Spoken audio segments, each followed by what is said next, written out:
तुम्ही या भुऱ्याचं भाषण जर ऐकलं ना, ते बी राजकीय क्षेत्रावर, तर तुम्ही फक्त त्याचं भाषण पाहून त्याच्या प्रेमातच नाही पडणार, तर अगदी त्याचे फॅन व्हाल.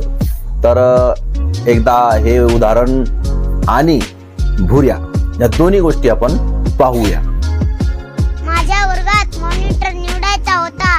सगळे पोरं म्हणाली, भुऱ्या तू उभा राहा, आम्ही तुला मतदान करू, आम्ही तुझा प्रचार करू, असं म्हणून मी उभा राहिलो. माझ्याकडून बिस्किटचे पुडे खाल्ले, खिसाभर चॉकलेट खाल्ले. आता मला वाटलं मीच निवडून येणार. दुसऱ्या दिवशी मतदान होतं. पोरं सकाळीच माझ्या घरी आली आणि मला म्हणाली, भुऱ्या आज मतदान आहे, अंडे खाऊ घाल.